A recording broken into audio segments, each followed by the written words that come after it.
Well, Matt Murdock's journey is a long one. I mean, we've seen many chapters in his life up until this point, um, and and we knew that if we were going to revive the character, we needed to show that passage of time, and and and see what happens to him when that balance he's established between Matt Murdock and Daredevil is shattered.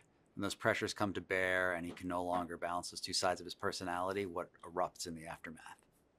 Well, it's funny, since we began creating content for Disney Plus, we've actually been able to push those boundaries further and further.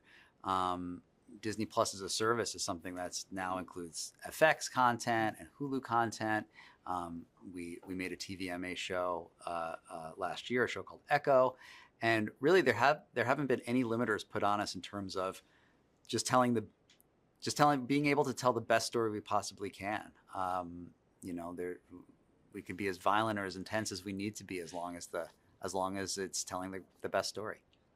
At Marvel, we are always trying to honor the source material, and the stories that came from publishing over the last, in Daredevil's case, almost 60 years. And there are so many waves to these characters. Different creators come in, writers and artists, and they bring something new to the table. And then we also, in this case, have the benefit of the original series, and seeing how those those writers and also those performers, Matt's portrayal of, Charlie's portrayal of Matt, and Vincent's portrayal of Fisk, they have become icons. And so we just look to what came before and are able to hopefully honor that, and bring it into its next step in its evolution. We find Matt living an ideal life. He's got a law firm with his two best friends, Foggy Nelson, Karen Page. He is also still a vigilante, still a street-based superhero, looking out for the little guy, and and they feel balanced and good for him. At the same time, we find Wilson Fisk having gone through a transformative experience. He's starting to think about his legacy more. It's no longer enough for him to feed his ego with money. He now wants to build something that outlasts him. And he loves New York, and he feels like he's the person that can protect the city from its evil forces, even if that means doing it with a strong hand. Those two forces come to bear, and both men realize it's not quite so simple. You can't just lock your shadow self in a box. It's going to come out. And the longer they try to hide from who they really are, the more pressure comes to bear until eventually it explodes.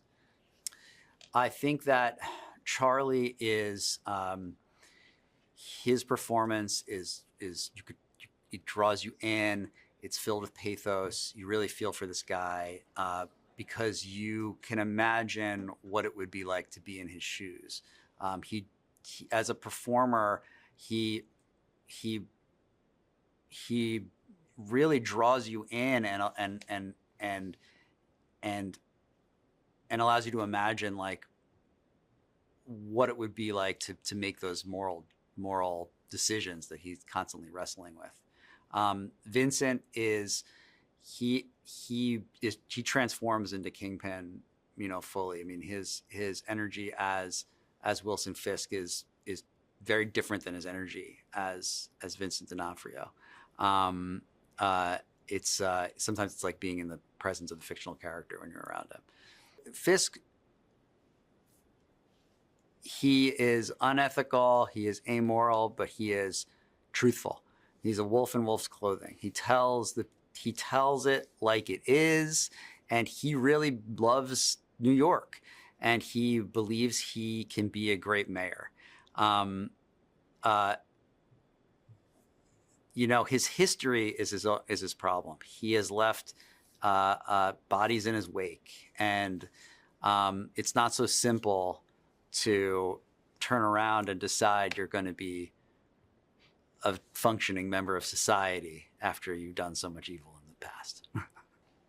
Muse is a serial killer and an artist who uses his victim's blood as part of his medium. It's as horrifying as it sounds, and it is something that puts the entire city on edge. So while you have these two men, Matt Murdock and Wilson Fisk, trying to not indulge their shadow selves, you have this serial killer out there filling the city itself with fear, and he is a catalyst to forcing Matt Murdock towards his Daredevil side and forcing Wilson Fisk towards his Kingpin side. I think there's lots of surprises along the way. What I hope people take away from it is like, I really want this conflict between Wilson Fisk and Matt Murdock to really land hard with people, and to lead to the big emotional and action-packed culminations that we set out to make.